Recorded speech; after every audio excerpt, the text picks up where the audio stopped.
Welcome, wanderer of the waking world. Lay down your thoughts and step softly into the realm between dreaming and remembering. Tonight's story weaves together two seekers of the soul, Carl Jung, the cartographer of the collective unconscious, and John Broadus Watson, the architect of radical behaviorism, who believed the mind was nothing more than trained response. Together and apart, they carved opposing visions of human nature so fundamentally different that studying them side by side illuminates the entire spectrum of how we might understand ourselves. As you settle into bed, let the rhythm of my voice carry you closer to sleep, one idea at a time.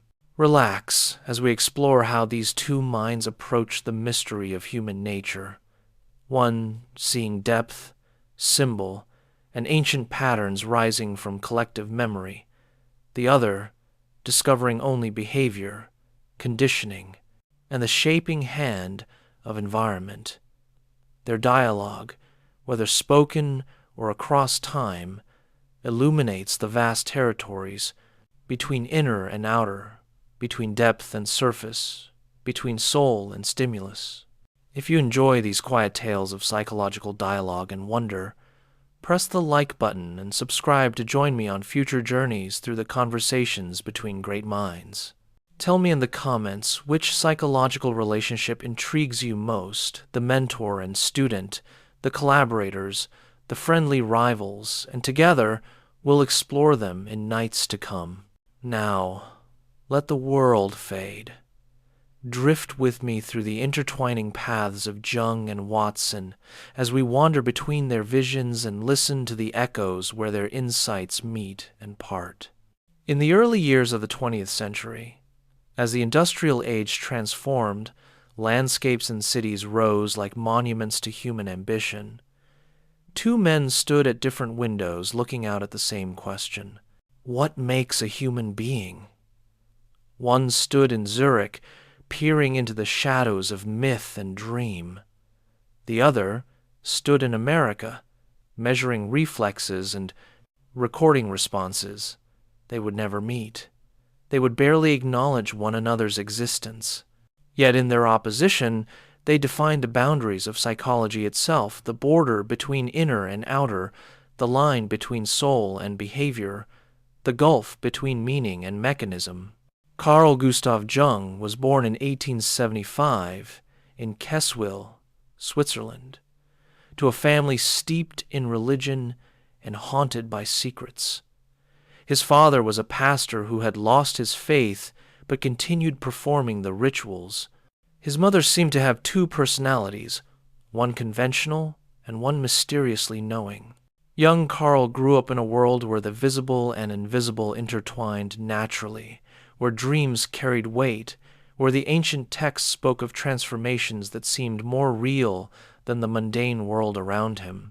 He studied medicine, specialized in psychiatry, and found himself drawn to the puzzles that others dismissed, the strange utterances of schizophrenic patients, the patterns in word associations, the symbols that recurred across cultures and centuries. By 1907, Jung had already made significant contributions to psychiatry through his work on word associations and his studies of dementia praecox. He had met Sigmund Freud and entered into that intense, complicated relationship that would shape both men profoundly before it shattered. Jung was exploring the depths. He believed that beneath the personal unconscious that Freud had mapped lay something deeper, older, collective, a repository of human experience extending back through evolutionary time, expressing itself through universal symbols he would come to call archetypes. When Jung and Freud parted ways in 1912 and 13, Jung entered what he later called his confrontation with the unconscious. For several years, he descended into his own depths, recording dreams and visions, engaging with figures that rose from within the anima, the shadow, the wise old man. He emerged from this voluntary descent with a vision of the psyche as a vast, self-regulating system seeking wholeness through a process he named individuation. For Jung, the unconscious was not merely a repository of repressed wishes, but a creative source, compensating for conscious one-sidedness, offering guidance through symbols, seeking balance and integration. Jung's psychology was rich with images drawn from alchemy, mythology, comparative religion, and the dreams of his patients. He saw the psyche as a cosmos unto itself, populated by autonomous complexes and archetypal figures. Dreams were not disguised wishes, but direct communications from the unconscious, speaking in the ancient language of symbols. Neurosis was not merely dysfunction, but often a soul calling out for meaning, for development, for the fulfillment of unlived potentials. Healing came through understanding these symbols, integrating the shadow, recognizing projections, and moving toward wholeness. By the 1920s, Jung had developed his typology, distinguishing between introverts and extroverts, between thinking, feeling, sensation, and intuition. He was studying mandalas and noting how his patients spontaneously drew circular designs during periods of psychic integration. He was exploring synchronicity, those meaningful coincidences that suggested connections between psyche and world beyond causality. His consulting room in Kusnacht, overlooking Lake Zurich, became a place where patients engaged in active imagination, painting their visions, sculpting their dreams, conversing with the figures that emerged from their depths. Jung's vision was expansive, inclusive, embracing paradox. The psyche contained opposites, conscious and unconscious, masculine and feminine, light and shadow and health, lay not in eliminating one pole, but in holding the tension between them, allowing a third thing to emerge, what he called the transcendent function. Religion was not an illusion to be, dispelled but a universal human phenomenon pointing to the reality of the psyche's own depths. The goal of life was not mere adaptation but individuation, becoming who you truly are, distinct from collective expectations, yet connected to something larger than ego. Now, let us turn westward, across the Atlantic, to a very different landscape, a very different vision. John Broadus Watson was born in 1878 in Travelers Rest, South Carolina, to a family of modest means. His father was a hard-drinking man who eventually abandoned the family. His mother was deeply religious, naming him after a Baptist minister and harboring hopes that he would enter the ministry himself. Young John grew up in rural poverty, fighting frequently, restless and resentful.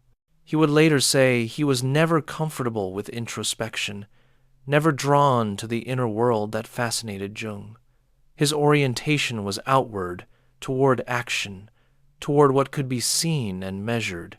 Watson attended Furman University, then the University of Chicago, where he studied under the functionalist psychologist John Dewey and the neurologist Jacques Loeb. Loeb's mechanistic approach to behavior particularly influenced Watson. Loeb believed that even seemingly purposive animal behavior could be explained through simple physical mechanisms, tropisms, automatic responses to stimuli. There was no need to invoke consciousness, purpose, or inner states. Behavior could be understood entirely in terms of observable responses to observable conditions. Watson received his doctorate in 1903 with a dissertation on animal learning in rats, using mazes to study how behavior changed through experience. He was interested in what animals did, not what they might think or feel.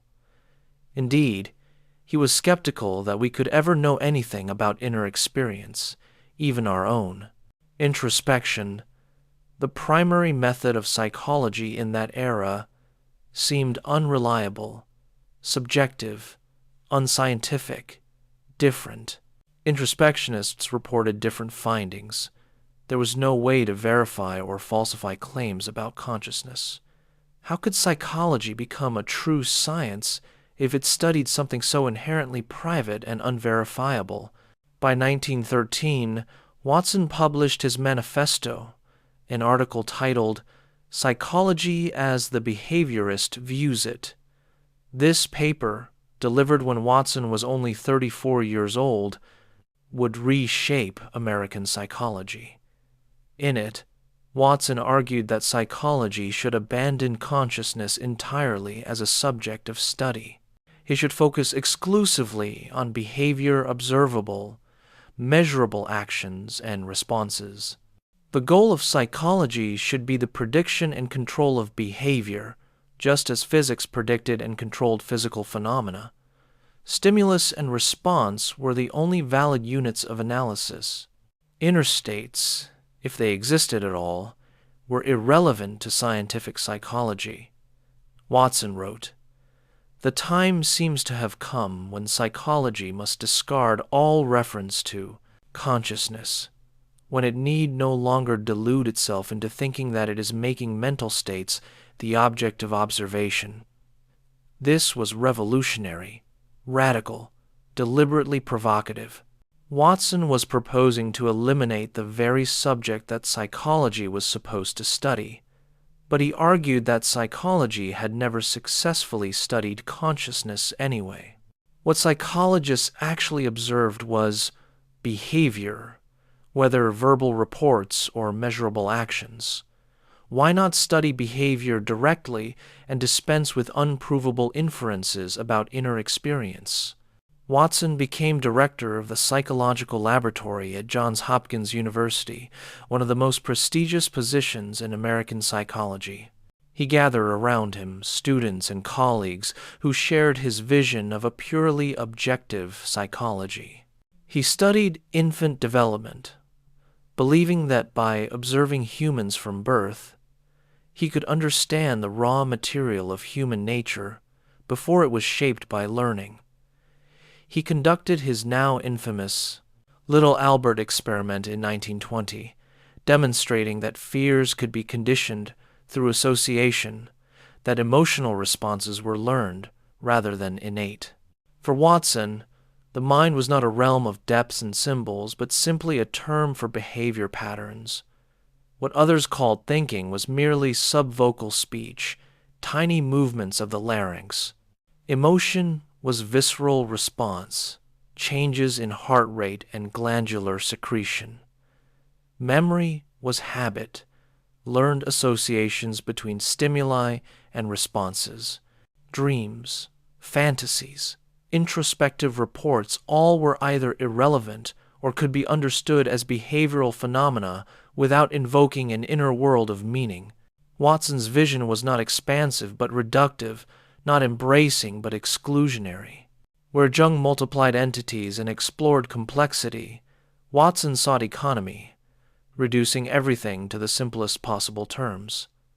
Where Jung found meaning in symbols, Watson found only conditioned responses.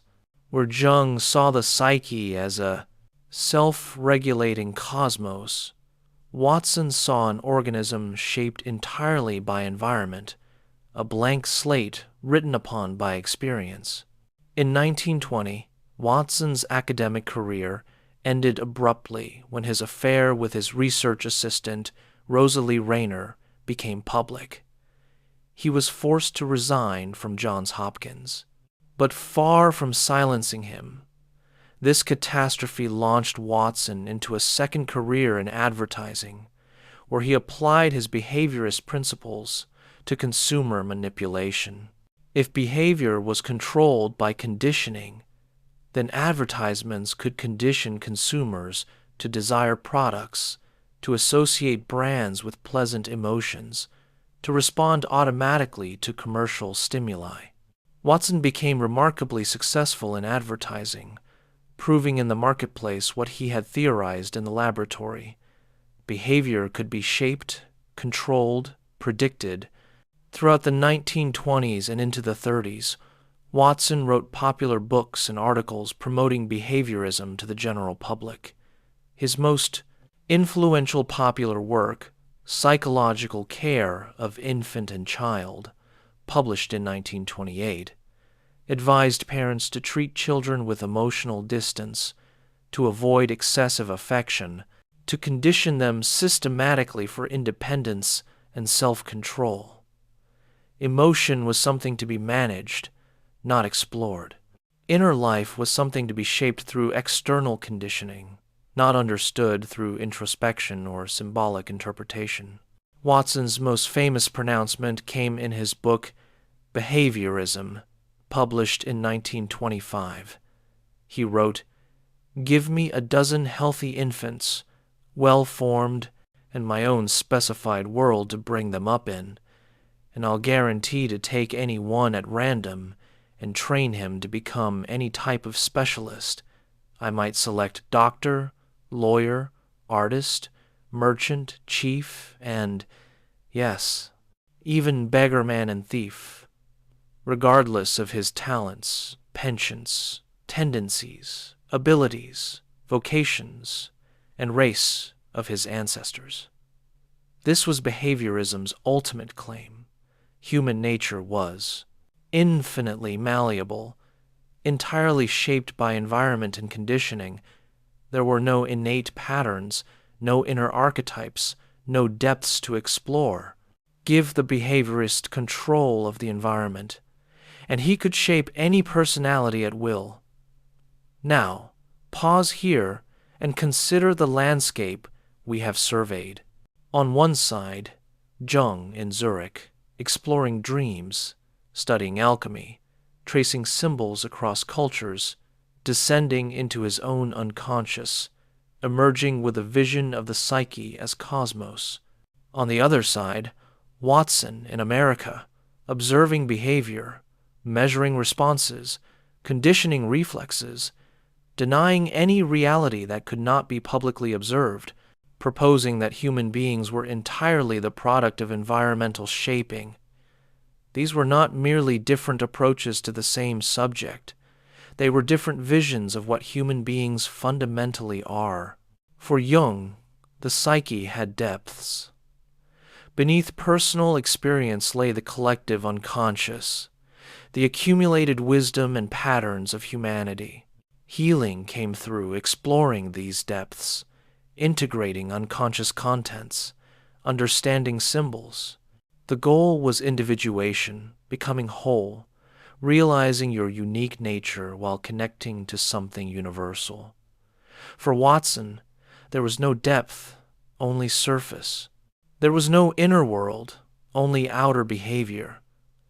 There was no meaning to be discovered, only responses to be conditioned. There was no individuation, only adaptation to environment. There was no collective wisdom, only accumulated habits. These two visions stood opposed like day and night, like depth and surface, like the sea and the desert. Yet both men were attempting to understand human nature, to heal suffering, to offer something useful to their contemporaries. How could two intelligent, educated, dedicated researchers arrive at such radically different conclusions? What does their opposition reveal about the possibilities and limits of psychological understanding? To explore this question, we must look more carefully at what each man rejected and what each man embraced, at the methods they used, the assumptions they made, the evidence they valued, and the goals they pursued. We must stand between these two visions and look in both directions, honoring what each saw while noting what each missed. Jung rejected behaviorism explicitly and vehemently, though he rarely mentioned Watson by name.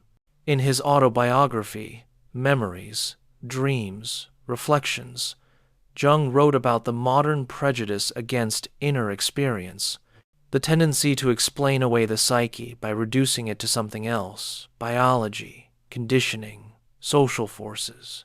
He saw this reductionism as a defense against the unconscious, a flight from the depths, an inflation of consciousness that denied its own limits. For Jung, behaviorism was symptomatic of modern one-sidedness, the Western overvaluation of the external world and measurable facts at the expense of inner reality. Jung understood that the psyche could not be studied like a physical object, precisely because it was the instrument of study itself. We cannot step outside consciousness to observe it objectively, because consciousness is what does the observing. The psyche, observing the psyche, creates a peculiar situation, different from physics or chemistry. Therefore, subjective methods, properly disciplined, were not merely acceptable but necessary. Dreams, active imagination, amplification of symbols, these were legitimate methods because they honored the nature of what was being studied. Moreover, Jung insisted that the psyche was real. Inner experience was not less real than external behavior, merely different. The figure that appeared in a dream, the emotion that seized you unexpectedly, the symbol that haunted you, these were facts, psychological facts, just as valid as observable behavior. To deny their reality was to commit a philosophical error, mistaking one kind of reality for the only kind. Watson, had he engaged directly with Jung's work, would have dismissed it as mysticism, as unfounded speculation, as precisely the kind of unscientific introspection that behaviorism was designed to replace. For Watson, if something could not be publicly observed, measured, and verified, it was not material for science. Dreams might occur, but studying them told you nothing reliable about behavior. Symbols might fascinate, but they explained nothing about how to predict or control actions. The collective unconscious was a metaphysical speculation, as unprovable as the soul or the divine, and therefore irrelevant to scientific psychology.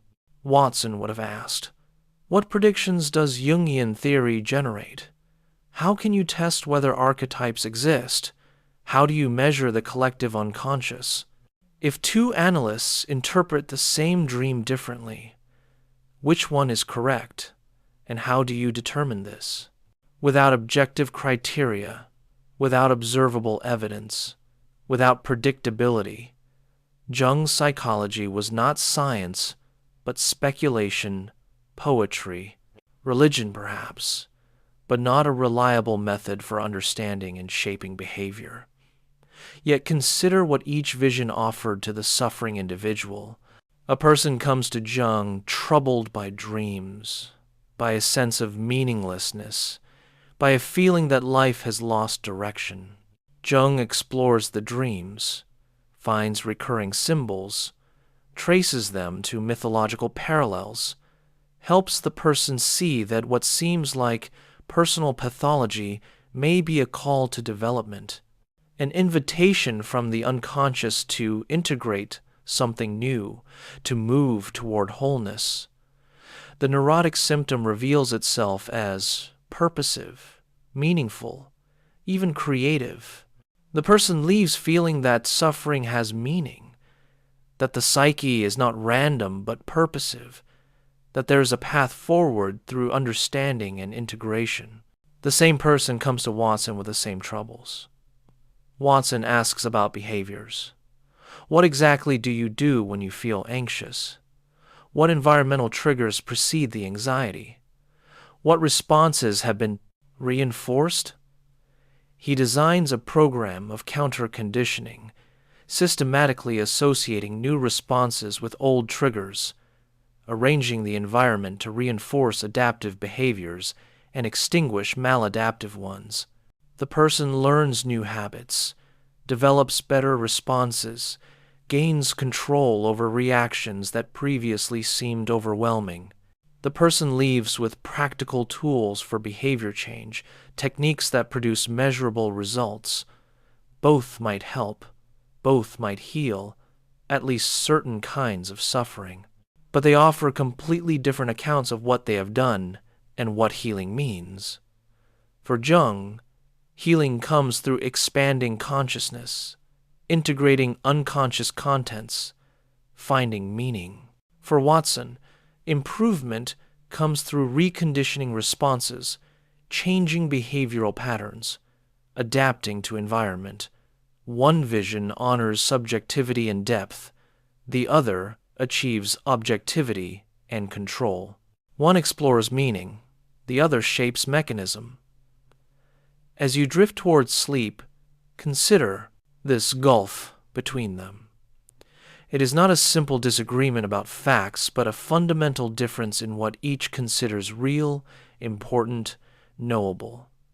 They are not studying the same thing with different methods. They are studying different things, calling them by the same name, and each insisting that what the other studies is illusory. The 1920s and 30s were decades when these visions competed for the soul of psychology. In Europe, depth psychology continued to develop through Jung, Freud, and their successors. The unconscious, whether Freud's repressed personal material or Jung's collective archetypal patterns, remained central. Therapy involved exploration, interpretation, integration.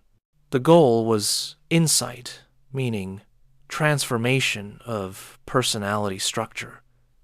In America, behaviorism achieved dominance, especially in academic psychology.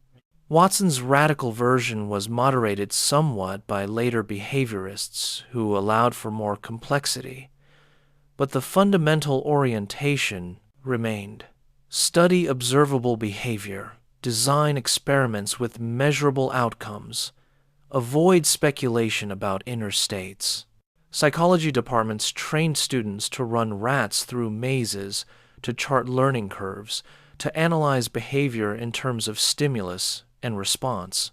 The goal was prediction and control, the application of scientific method to human nature. This split between European depth psychology and American behaviorism reflected cultural differences as well. America, pragmatic and forward-looking, valued what worked, what produced results, what could be measured and controlled. The frontier mentality, the industrial progress, the optimism about human malleability all supported Watson's vision. If humans were shaped entirely by environment, then we could build better environments and thereby create better humans. The promise of behaviorism aligned with American ideals of progress, democracy, and self-determination. Europe, older and more tragic, steeped in history and haunted by catastrophe, was perhaps more receptive to Jung's vision of depths beyond control, of ancient patterns returning, of meaning emerging from suffering. The world wars, the collapse of certainties, the confrontation with humanity's shadow side all supported the idea that something more than conditioning was at work, that reducing humans to stimulus-response mechanisms missed something essential. Yet this geographical split was never absolute. American psychologists, like Henry Murray and Gordon Allport, took inner experience seriously even while working within academic psychology. European behaviorists and cognitive scientists developed alongside the depth psychologists. The division was real but not total, a difference of emphasis and priority rather than absolute separation. Jung continued his work through the 20s, 30s, 40s, and into the 50s, largely independent of mainstream academic psychology. He saw patients in his private practice, wrote prolifically, gave lectures and seminars, and gathered around him analysts who would continue his work.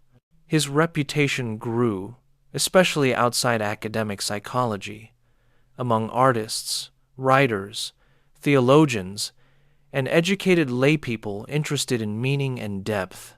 He was never as influential in university psychology departments as Freud or Watson, but his impact on culture was profound, shaping how people thought about personality, spirituality, creativity, and the relationship between individual and collective.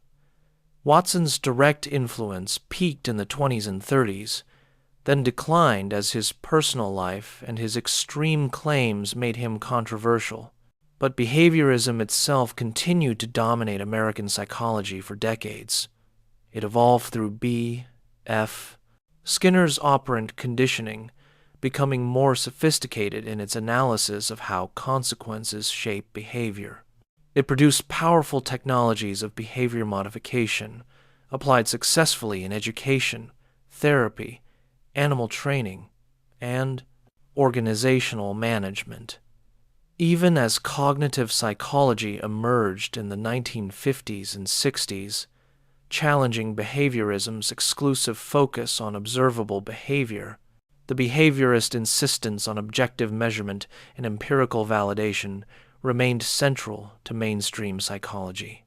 So we have before us two legacies, two continuing influences, two visions that persist into our present moment, even though both men have long since died, Jung in 1961, Watson in 1958. Their opposition remains relevant because it reflects an ongoing tension in how we understand ourselves. Are we depths or surfaces, symbols or mechanisms, meaning-seeking expression or behavior shaped by reinforcement? Must we choose, or can we somehow hold both visions together?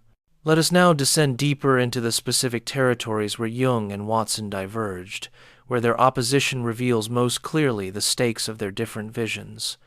We will move slowly, examining key concepts, methods, and cases, always maintaining that calm, contemplative pace that allows for rest even as we explore ideas. Close your eyes if you wish. Let the voice carry you through these comparisons as you would float down a gentle river, observing the landscape on either shore. Consider first their understanding of emotion, that most immediate and undeniable aspect of human experience. For Watson, emotion was purely physiological response, a matter of visceral changes, hormonal releases, learned reactions to stimuli. In his studies of infants, Watson claimed to identify only three basic emotions: fear, rage, and love. Fear arose in response to loud noises or sudden loss of support. Rage arose when movement was restricted. Love arose from gentle touching and rocking. All other emotions, the vast complexity of human feeling, were built up through conditioning, through associations between these basic responses and various stimuli. Consider Watson's little Albert experiment, conducted in 1920 with his assistant Rosalie Rayner, who would become his second wife. They took an infant approximately 9 months old, little Albert, and exposed him to various objects and animals: a white rat, a rabbit, a dog, burning newspapers, cotton wool, and other items. Initially, Albert showed no fear of any of these, even reaching out to touch and play with them. Then Watson and Rayner began the conditioning.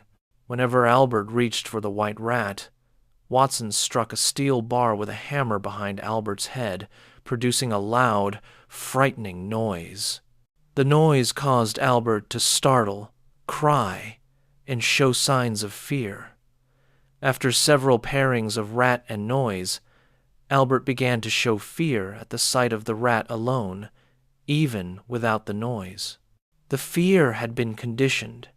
Moreover, the fear generalized. Albert began showing fear responses to other furry objects he had previously approached. Without fear, the rabbit, the dog, even a Santa Claus mask with a white beard. Watson concluded triumphantly that even emotions as seemingly profound as fear were simply conditioned responses. They could be created through environmental manipulation. Presumably, they could also be eliminated through counter-conditioning, though Watson never attempted to reverse Albert's conditioned fear before the child was removed from the hospital where the experiment took place. For Watson, this experiment demonstrated the mechanism behind all emotional development. Children feared strangers not through any innate social anxiety, but because strangers had been associated with unpleasant experiences. People love their spouses not through any mysterious bond, but because those spouses had been associated with pleasurable stimuli. Phobias, attachments, preferences, aversions, all were learned associations, conditioned responses, products of environmental history rather than expressions of inner nature. Now turn to Jung's understanding of emotion. For Jung, emotions were not merely physiological responses, but meaningful expressions of the psyche, carrying information about the state of the whole personality. An emotion that seemed irrational or disproportionate often indicated the activation of a complex, an autonomous node in the psyche organized around some central theme or image. These complexes had their own emotional charge, their own tendency to organize experience around themselves, their own autonomy that could temporarily seize control from the ego. Jung developed his complex theory through his word association experiments in the early 1900s. He would speak a word to a subject and measure the time it took the subject to respond with the first word that came to mind. He also measured physiological responses, changes in breathing, galvanic skin response. When a word touched on an emotional complex, the response time lengthened, the physiological measures changed, and the verbal responses became peculiar, defensive, or avoidant. The complex was betraying itself through these disturbances, but for Jung, complexes were not merely learned associations. They had archetypal cores. A mother complex, for instance, was not simply the sum of learned responses to one's personal mother. It connected to the archetype of the Great Mother, the primordial image of nurturing and devouring, protection and possession, that appears in mythology and religious symbolism across cultures. Personal experiences with the actual mother activated and gave specific form to this archetypal potential, but the archetype itself was inborn, part of the collective unconscious. Emotions, in Jung's view, indicated the relationship between consciousness and unconscious. An unexpectedly strong emotion suggested that you had touched something archetypal, something connecting your personal situation to universal human experiences. Depression might indicate that the energy of the psyche had withdrawn from conscious activities into the prose, unconscious, where some compensatory work was occurring beyond ego awareness. Anxiety might indicate that ego consciousness was too narrow, defending against contents trying to emerge from below. Anger might reveal shadow material, rejected aspects of yourself that you could not acknowledge and therefore projected onto others. For Jung, healing emotions did not mean conditioning them away, but understanding what they revealed about the psyche's need for balance and wholeness. A patient came to Jung suffering from inexplicable anxiety. Jung explored the dreams, the fantasies, the personal history. Perhaps he discovered that the patient had identified entirely with a collective role, businessman or mother or scientist, neglecting other aspects of personality. The anxiety signaled that these neglected aspects were pressing for recognition. Rather than conditioning the anxiety away, Jung would help the patient explore what was trying to emerge, to make conscious what was unconscious, to integrate what had been rejected. The anxiety might then resolve naturally as the psyche achieved better balance. Watson would say Jung was inventing unnecessary constructs, adding complexity where simplicity sufficed. The anxiety was conditioned just like little Albert's fear. Discover the conditioning history, implement counter-conditioning, and the anxiety disappears. No need for complexes, archetypes, or unconscious compensations. Jung would reply that Watson was treating symptoms while ignoring their meaning, suppressing the psyche's communications while congratulating himself on achieving control. The anxiety might disappear behaviorally while the underlying imbalance remained, perhaps returning in some other symptom, perhaps festering into more serious disturbance. Consider how each would approach little Albert. Watson saw Albert as a demonstration of learning principles, proof that emotions are conditioned. Jung might see Albert's case as ethically questionable at best, deliberately traumatizing a child for experimental purposes.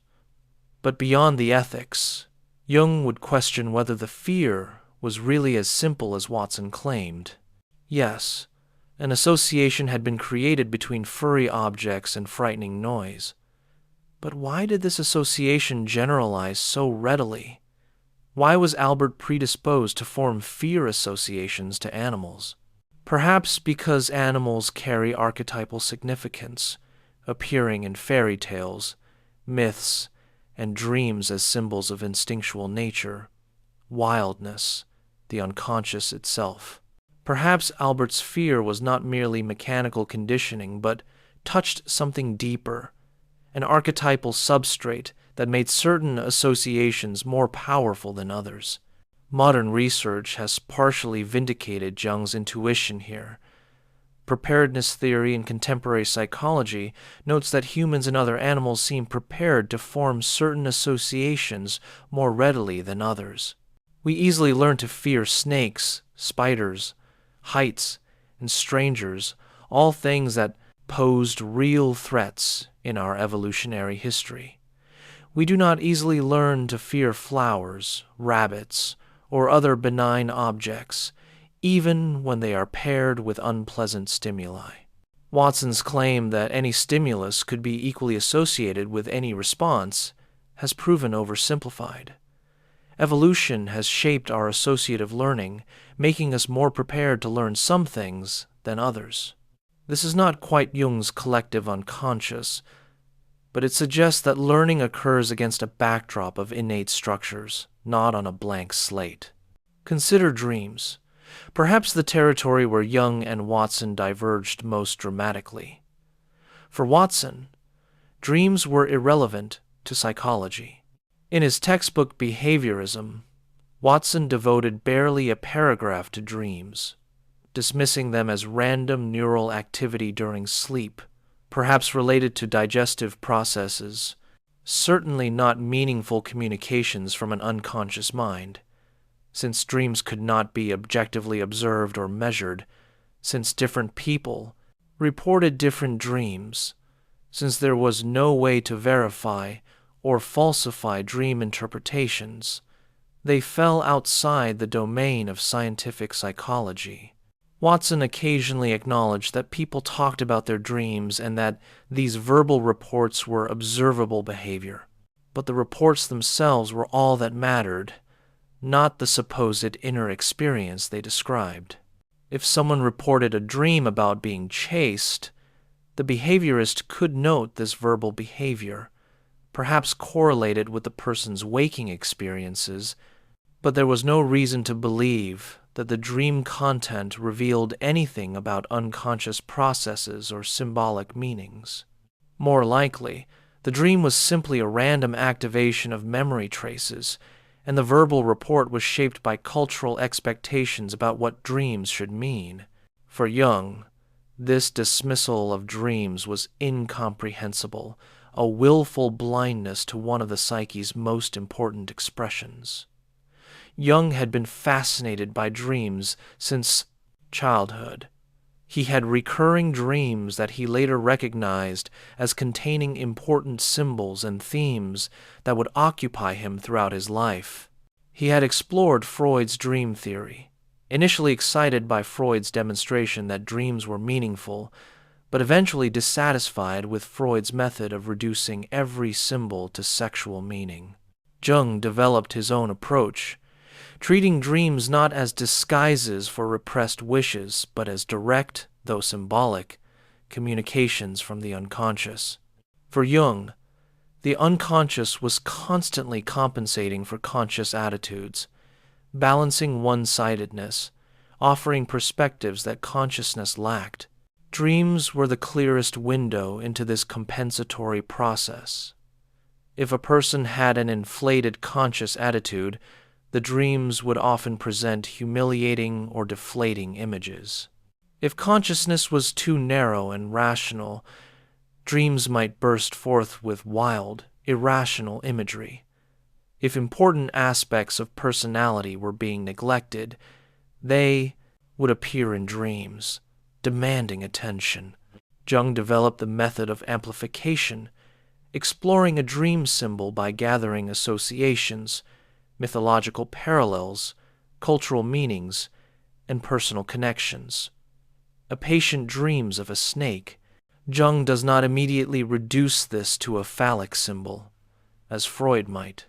Instead, he asks about the patient's personal associations to snakes, explores how snakes appear in mythology and religion as danger, transformation, healing, wisdom, the Kundalini energy, the serpent in Eden, and considers what the snake might mean in the context of this particular person's life situation and psychological development. The symbol is not decoded through a fixed symbolic dictionary, but understood contextually as a living image with multiple meanings.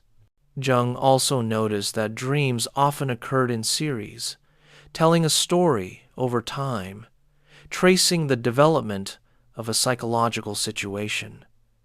He kept detailed dream journals for his patients, noting recurring symbols, developmental patterns, the psyche's autonomous attempts to achieve balance and wholeness. Some dreams seem prognostic, anticipating future developments not through precognition but through revealing processes already underway in the unconscious. Other dreams seem to reach back to archetypal images, connecting the individual's situation to universal human experiences and patterns. Perhaps the most striking difference in their approaches appears in how each understood personality itself, that stable pattern of characteristics that makes each person recognizably themselves over time. For Watson, personality was simply the sum of learned habits, the accumulated patterns of response conditioned through environmental history. There was no inner essence, no true self waiting to be discovered. There was only behavior, shaped by reinforcement contingencies, maintained by continued environmental support. Watson's radical environmentalism meant that personality was infinitely changeable in principle. Change the environment, apply systematic conditioning, and personality transforms. There was no human nature beyond learning capacity. The genetic endowment mattered only insofar as it provided working sensory and motor systems. The rest was learned. Watson dismissed claims about inherited traits, talents, temperaments, or tendencies. His famous boast that he could take any healthy infant and train him to become anything expressed this conviction that nurture trumped nature absolutely. This vision had democratic appeal. If personality was entirely learned, then no one was limited by birth, by class, by heredity. Anyone could become anything given the right environment and training. Social reform could reshape human nature itself by reshaping the environments in which people developed. Crime, poverty, mental illness, all could be addressed through environmental modification and proper conditioning. Watson's vision aligned with behaviorism's promise to be not merely a science, but a technology, tools for social engineering and human improvement.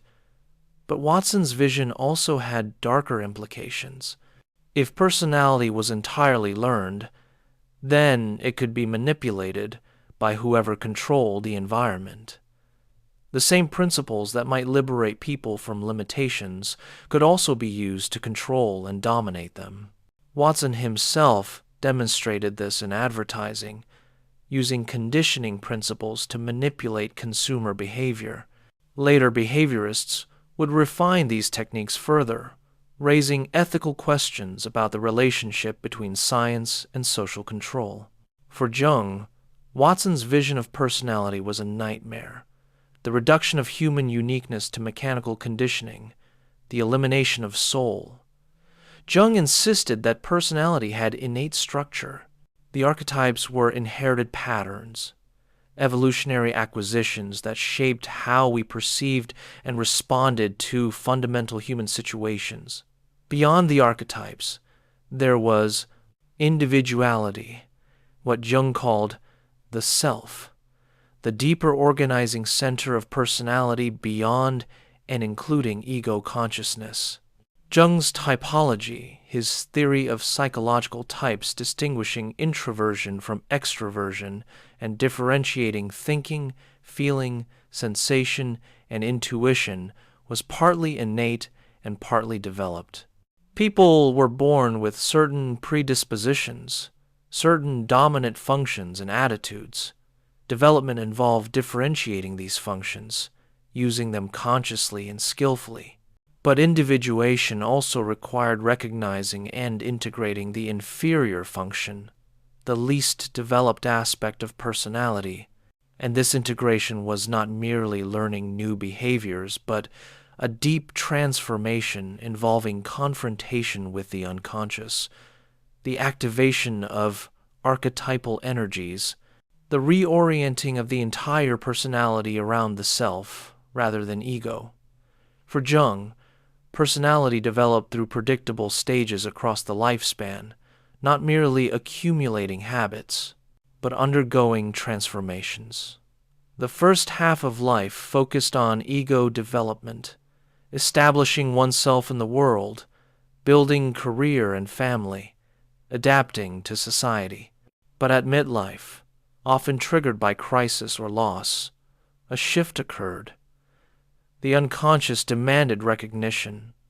The persona, the social mask, no longer satisfied. Values changed.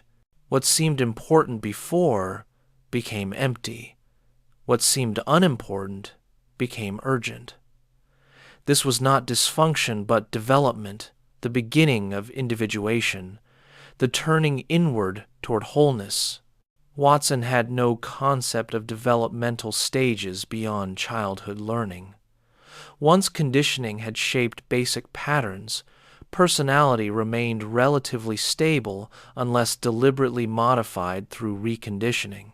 There was no midlife transformation, no call from the depths, no individuation process. An older person was simply an accumulation of more learned associations, more habits, perhaps declining in flexibility as the nervous system aged but not undergoing any meaningful psychological transformation. Consider a concrete example. A middle-aged man comes seeking help.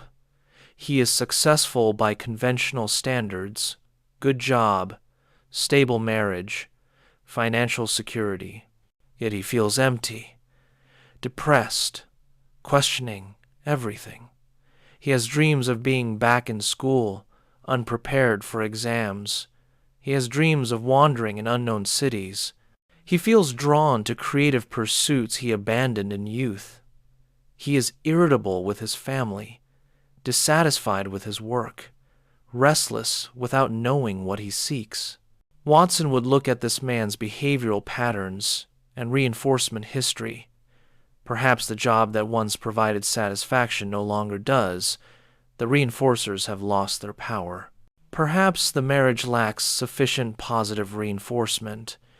The depression is a learned response to an environment that no longer meets needs.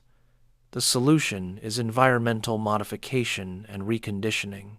Find new sources of reinforcement. Develop new hobbies. Perhaps change jobs or improve the marriage through behavior modification techniques, increasing positive interactions, decreasing negative ones. The dreams are irrelevant noise, perhaps related to recent experiences of feeling unprepared or lost. Jung would see this man as undergoing midlife transformation, the beginning of individuation. The old adaptation is breaking down because it no longer fits the deepening personality. The ego identification with collective roles, worker, husband, provider, is being challenged by the self, demanding that neglected aspects of personality be recognized and integrated. The dreams of being back in school suggest return to a learning mode, beginnings, preparation for something new. The dreams of wandering in unknown cities suggest exploration of unknown territories, inner territories. The attraction to abandoned creative pursuits suggests the emergence of unlived potentials. Jung would explore the dreams in detail, help the man understand the symbolic, communications from his unconscious. He would help him recognize what aspects of himself had been sacrificed to the collective adaptation, what parts of his personality were calling for integration. The depression would be understood not as dysfunction, but as the energy withdrawing from outer life to support inner work. The solution would not be returning to the old adaptation with better reinforcement, but transforming the personality structure itself, differentiating consciousness, integrating shadow and anima, orienting toward the self rather than ego. Now pause and breathe. Let your body settle deeper into rest. We have traversed difficult terrain, examining fundamental oppositions. Watson seeing behavior, conditioning, environmental shaping. Jung seeing symbol, archetype, inner development. Watson seeking prediction and control. Jung seeking meaning and transformation. Watson eliminating subjectivity. Jung honoring inwardness. Watson the engineer of behavior. Jung the explorer of soul. Their methods differed as fundamentally as their theories. Watson's method was experimental, isolating variables, manipulating conditions, measuring responses, seeking lawful relationships between stimulus and response. His ideal research subject was an organism that could not report inner experience, could not confuse objective observation with subjective interpretation. He preferred working with animals, rats, rabbits, pigeons, because they simply behaved without the complication of verbal reports. When he worked with human infants, he valued them precisely because they, too, could not yet verbally report, could not yet deceive themselves or the experimenter with introspective claims. Watson designed controlled experiments where everything was measured and recorded. Little Albert in the laboratory, the rat presented, the hammer struck, the response timed and described. The environment was controlled, variables isolated, procedures standardized so that other experimenters could replicate the findings. This was science, as physics or chemistry practiced it, the manipulation of conditions to reveal causal relationships, the accumulation of reliable knowledge through empirical investigation. Jung's method was almost opposite hermeneutic rather than experimental, interpretive rather than manipulative, collaborative rather than controlling. He sat with patients, listened to dreams, explored associations, offered amplifications, engaged in dialogue. His data were unique individuals with their unique histories and unique symbolic expressions. He could not isolate variables because the psyche was a unified whole, everything connected to everything else. He could not standardize procedures because each person required individual understanding. Each symbol meant differently in different contexts. Jung's method was closer to literary criticism or religious studies than to natural science. He read dreams as texts requiring interpretation. He compared symbols across cultures and historical periods, seeking patterns and meanings. He trusted his intuition, his feeling sense of what resonated or rang true. He acknowledged that different analysts might interpret the same material differently, that there was art as well as science in depth, psychology, that understanding required relationship and engagement, not just observation and measurement. Watson would say that Jung's method was unscientific, subjective, unreliable. Two Jungians might interpret the same dream differently. So how do you know which interpretation is correct? Jung's amplifications drew on vast learning in mythology and religion, but they were essentially speculative connections, not empirically demonstrated relationships. The archetypal interpretations could not be tested or falsified. The concept of the collective unconscious was metaphysical, beyond the reach of empirical investigation.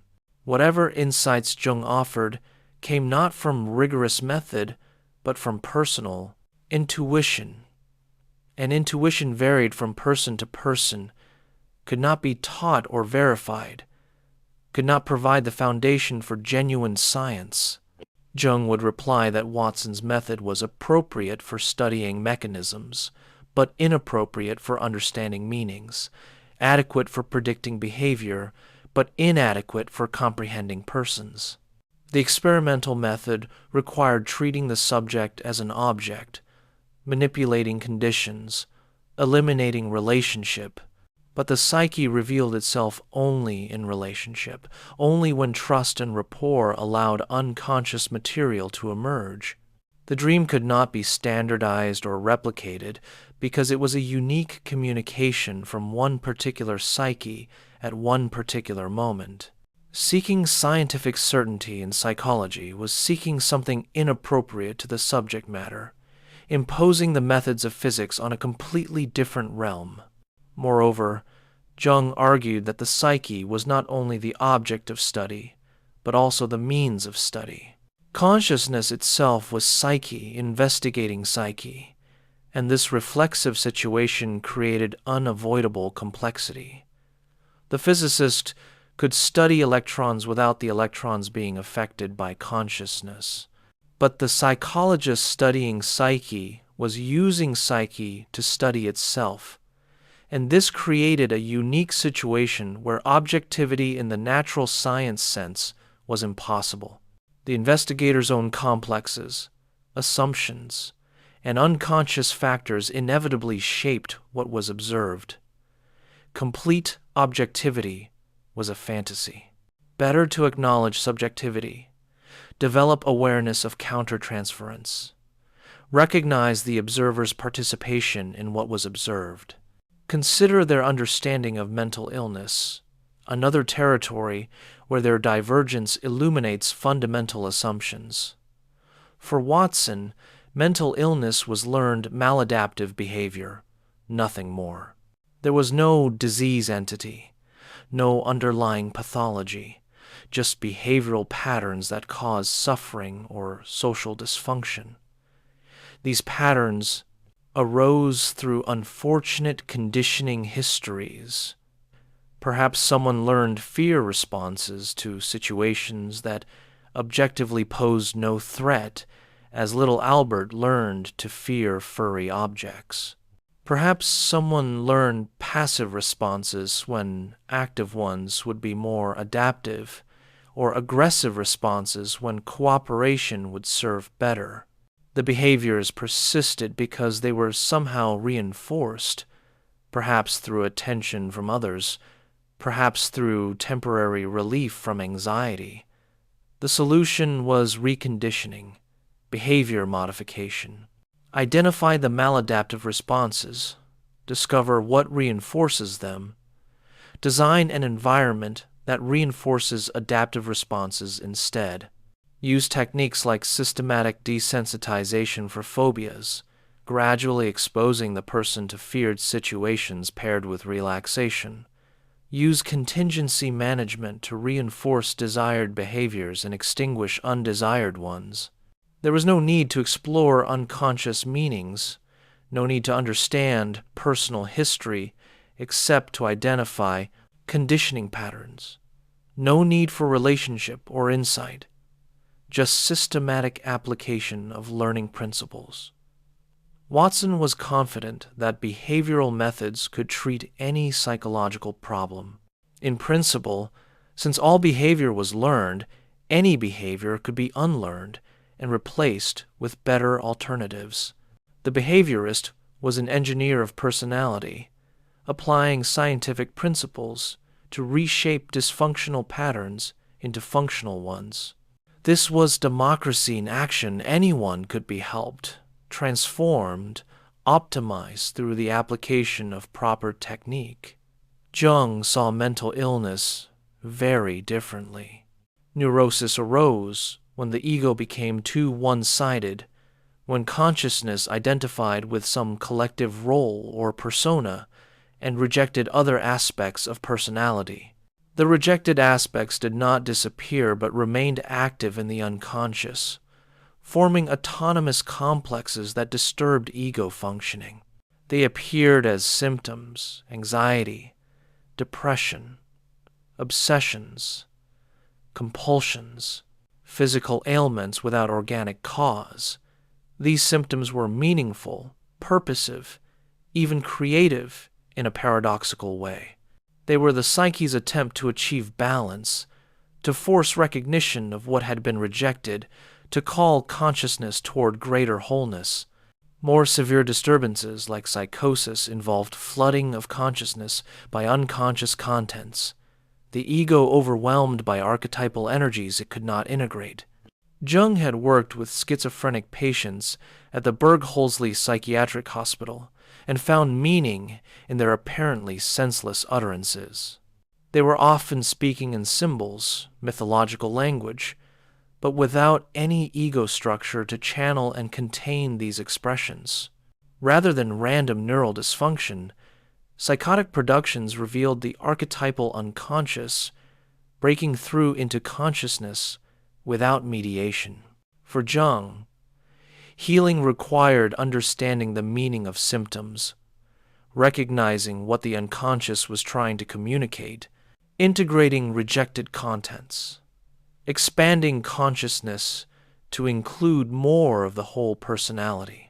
This could not happen through behavioral manipulation alone, but required insight, relationship, active engagement with unconscious material through dream work and active imagination. The therapist was not an engineer, but a companion in exploration, someone who had done their own inner work and could therefore guide another through similar territory. Jung's approach required patience, depth, time.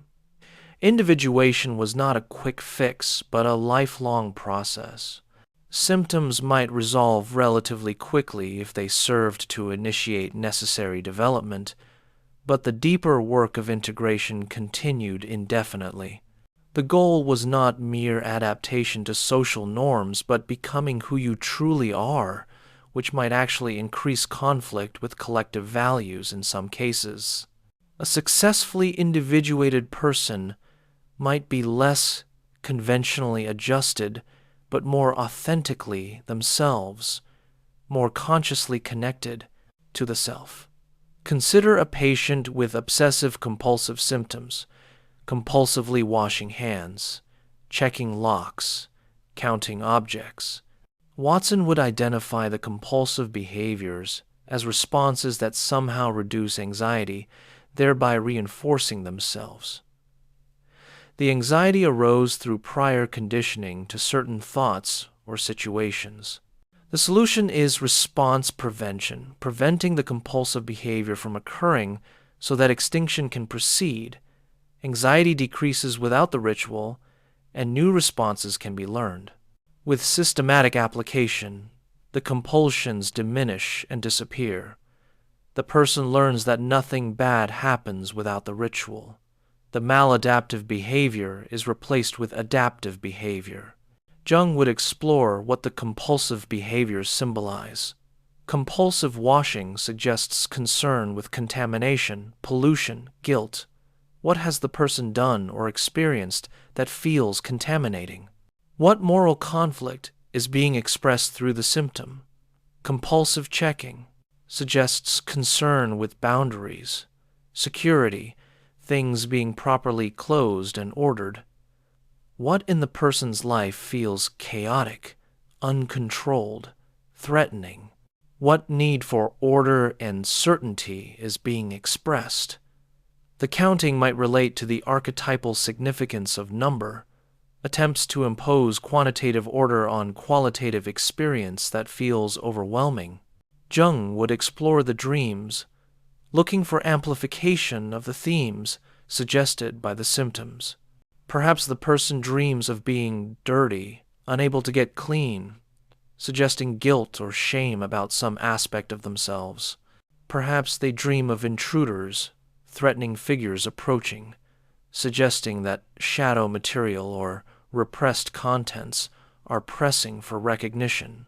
The symptoms are not merely dysfunctional behaviors, but symbolic expressions of inner conflict, and healing requires understanding and integrating what the conflict reveals about rejected aspects of personality. The behaviorist critique would say Jung is overcomplicating things, inventing elaborate meanings where simpler explanations suffice. The Jungian critique would say behaviorism is superficial, suppressing symptoms without addressing underlying causes, achieving behavior change without real transformation. Modern research suggests both have partial truth. Behavioral techniques for OCD, especially exposure with response prevention, show good efficacy in reducing compulsive behaviors. Yet relapse rates are significant, and many patients need ongoing intervention. Depth approaches show longer-term personality changes and help patients understand themselves more fully, but symptoms may persist longer before resolving. Perhaps different approaches help different people, or perhaps both are needed, addressing different levels of the problem. Now, drift deeper into rest as we consider their views on childhood development, another area of stark contrast. Watson emphasized the infant as blank slate, infinitely malleable, shaped entirely by conditioning. His advice to parents in psychological care of infant and child was to maintain emotional distance, avoid excessive affection, treat children as small adults requiring systematic training. He wrote, "Never hug and kiss them, never let them sit in your lap. If you must, kiss them once on the forehead when they say goodnight." Emotional bonds were sentimentality, likely to produce dependent, maladjusted adults. Better to condition independence, self-sufficiency, emotional control. Watson advocated scheduled feeding regardless of the infant's signals, strict toilet training, systematic management of behavior through reward and punishment. The parent was a behavior engineer, shaping the child's responses systematically toward desired outcomes. Crying was attention-seeking behavior that should be extinguished by withholding response. Fear was conditioned and therefore should be prevented by avoiding associations between neutral objects and frightening stimuli. Affection was a learned response that could be directed toward appropriate objects through proper conditioning. From a modern perspective, Watson's child-rearing advice seems harsh, unnatural, even cruel. Research on attachment has shown that emotional bonds between infant and caregiver are not learned associations but biologically prepared, essential for healthy development. The famous studies by Harry Harlow with rhesus monkeys in the 1950s demonstrated that infants need contact, comfort, physical warmth, and touch, even more than food. Monkeys raised with wire mothers providing food but no comfort developed severe behavioral abnormalities. Those raised with cloth-covered mothers providing comfort but no food developed much better, preferring the comfort mother even when hungry. John Bowlby's attachment theory, developed from the 1950s onward, showed that secure attachment to a responsive caregiver provides the foundation for healthy exploration and frond development. Infants whose signals are responded to develop trust, security, and the capacity for intimate relationships. Those whose signals are consistently ignored or rejected develop anxiety, avoidance, or disorganized attachment patterns that affect relationships throughout life. Watson's advice to ignore crying and avoid physical affection was essentially a prescription for insecure attachment. Jung did not write extensively about child development in the practical sense of child-rearing advice, but his theory implied a very different vision. The infant was not a blank slate, but came with innate potentials, archetypal predispositions, and individual uniqueness. Development involved the unfolding of these potentials, not merely the imposition of learned patterns from outside.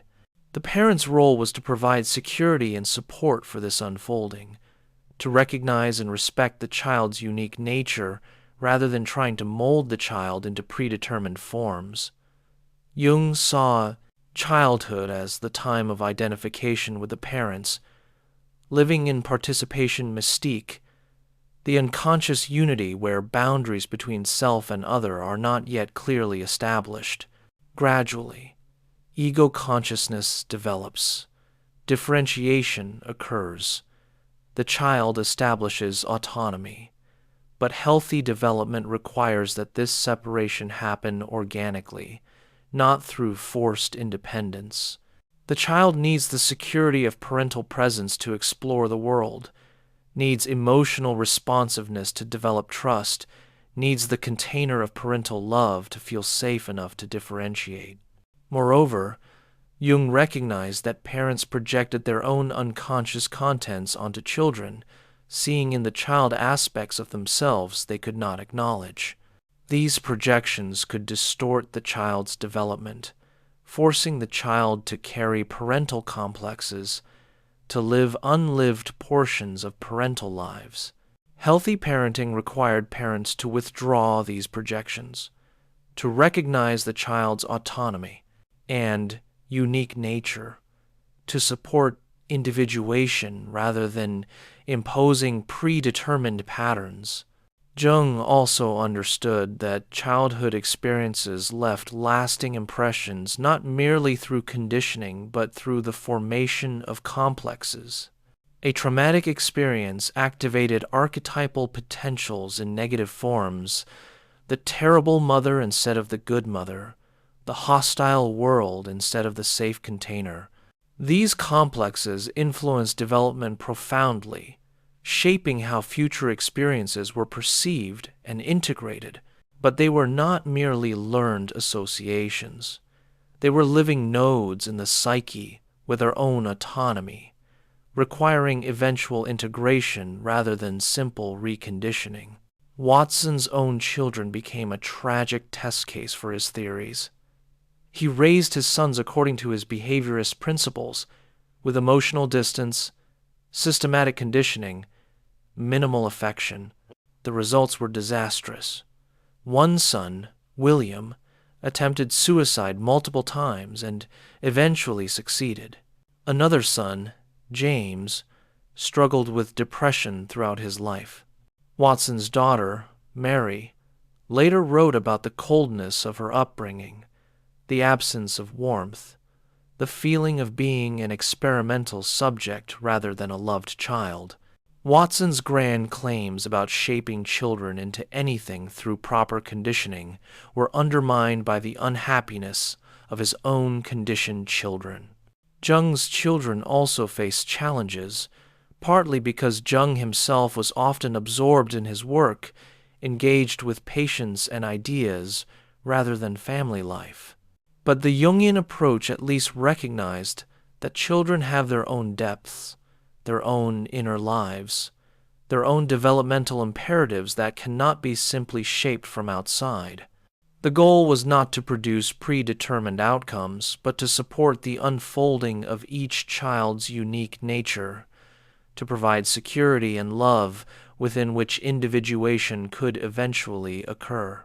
Consider their understanding of creativity, another realm where their visions diverged dramatically.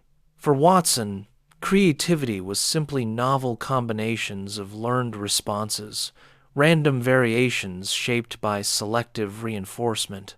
There was no inspiration, no unconscious source of new material, no mystery. Creative behavior appeared when existing behavioral patterns were combined in new ways, and these combinations were reinforced if they produced desired outcomes. A poet learned words and grammatical structures, then combined them in unusual ways, and these combinations were reinforced by audience response. A scientist learned experimental procedures and theoretical concepts, combined them to generate new hypotheses, and these were reinforced by successful predictions. Watson would see no qualitative difference between creative and non-creative behavior, just more unusual combinations, perhaps more variability in response patterns. Creative people might have broader response repertoires, more learned elements to recombine, but the process was the same as any other learning. Teaching creativity meant reinforcing novel responses, encouraging exploration and variation, not worrying about correctness or convention. But there was no need for concepts like inspiration, imagination, unconscious creativity. These were mystical ideas that explained nothing and could be eliminated from scientific psychology. For Jung, creativity arose from the unconscious, from depths beyond ego control. The creative person had access to archetypal images and energies, could allow unconscious contents to emerge into consciousness and give them form. This required a certain openness, a capacity to relax ego control and let material arise spontaneously. It also required skill to give form to this material, to channel the raw archetypal energy into coherent artistic or scientific expression. But the source was transpersonal, beyond the individual, connecting the creative person to the collective unconscious. Jung saw the creative process as analogous to psychological development through individuation. Both involved confrontation with the unconscious, integration of previously unknown material, expansion of consciousness. The artist or scientist was doing consciously and deliberately what happened spontaneously in dreams and active imagination, allowing unconscious contents to emerge and giving them form. Great art or profound scientific insight came not from ego alone, but from the cooperation of conscious and unconscious, the ego serving the self. Jung wrote extensively about art and creativity, analyzing works by writers like Goethe and Joyce, exploring the symbolism in painting and sculpture, discussing the creative process with artists he knew. He distinguished between psychological art, which emerged from the personal unconscious and addressed personal concerns, and visionary art, which tapped into the collective unconscious and addressed universal human themes. Visionary art had a quality of numinosity, carrying archetypal power, affecting audiences beyond individual understanding. Jung also recognized that creative people often paid a price for their gifts. The openness to unconscious contents that enabled creativity could also make them vulnerable to flooding, to being overwhelmed by archetypal energies. Many artists and scientists struggled with mental instability, mood disorders, identity diffusion. The ego needed to be strong enough to engage with the unconscious without being dissolved by it. Some creative people achieved this balance. Others were consumed by their own depths. Watson would dismiss all this as unscientific speculation. Creativity was learned behavior, nothing more. The supposed unconscious source was projection, attributing to inner depths what was actually environmental influence.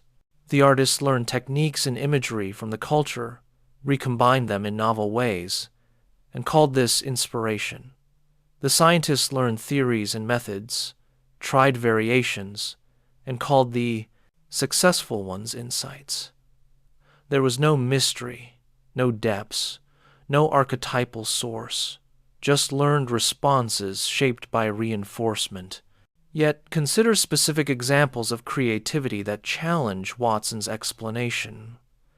Kekule, dreaming of a snake biting its own tail and waking with the insight that benzene had a ring structure.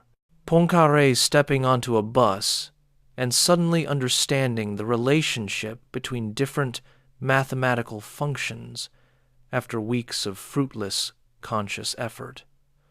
Coleridge writing Kubla Khan from an opium vision. These accounts suggest something more than novel combinations of learned responses. They suggest an unconscious processing, a creative source beyond ego consciousness, contents arising spontaneously with solutions or images that conscious effort had not produced. Watson might say these are just learned elements being recombined unconsciously during rest, that the brain continues processing even when attention is directed elsewhere, that the solutions emerge when random combinations happen to fit the problem. But this explanation seems thin compared to the phenomenology of creative breakthrough, the sense of receiving rather than producing, of discovering rather than inventing, of being given rather than taking. Jung's account honors this phenomenology, takes seriously the creative person's experience of inspiration as coming from beyond ego. The unconscious works on problems, generates images, offers solutions. The ego's role is to remain receptive, to recognize what arises, to give it form. Creativity is collaboration between conscious and unconscious, between ego and self, between personal effort and transpersonal gift. As you rest, breathing slowly, body heavy with approaching sleep, consider one more area of profound divergence, their understanding of religion and spiritual experience. For Watson, religion was learned behavior, socially reinforced emotional responses to cultural symbols. People learned to associate churches with pleasant community experiences, to respond emotionally to prayers and hymns, to feel guilt about behaviors their culture labeled sinful. All of this was conditioning, nothing more. Religious belief was not response to transcendent reality, but response to social reinforcement. People believed because believe was rewarded within their communities. Watson was raised in a religious household and rejected religion completely as an adult. He saw it as one more form of social control, using conditioning principles to shape behavior through reward and punishment, heaven and hell, salvation and damnation. Religious education was indoctrination, training children to respond automatically to religious symbols and language. Prayer was talking to oneself. Religious experience was emotional arousal. Faith was learned response reinforced by community approval. For Watson, psychology should replace religion, providing scientific understanding and behavioral techniques where religion offered only superstition and social pressure. The behaviorist could achieve through systematic conditioning what the priest achieved through ritual and doctrine, but more efficiently, more reliably, with better outcomes. Morality was not divine command, but learned social behavior. Conscience was conditioned response to cultural norms. Sin was maladaptive behavior. Salvation was successful conditioning. Jung's view of religion was vastly different, complex, and central to his entire psychology. Religion was not learned behavior, but natural expression of the psyche's depths, human response to the numinous, the encounter with archetypal powers. Religious symbols and practices arose in every culture because they addressed something universal in human nature, something archetypal. The gods and goddesses, the myths and rituals, the sacred stories and moral codes, all were projections of inner psychic realities onto the outer world, ways of dealing with transpersonal powers that consciousness could not fully comprehend or control. Jung distinguished between religion and religious creed. Creed was collective, institutionalized, often rigid and defensive. Religion was immediate individual experience of the numinous, the encounter with something wholly other yet intimately connected to one's deepest self. Jung's Latin motto was Vocatus atque non vocatus, Deus aderit. Called or not called, the God will be present. The self, the divine within, was a reality that manifested regardless of conscious belief or disbelief. Jung saw religious experience as essentially psychological, but not therefore unreal. The psyche was real, the archetypes were real, the self was real.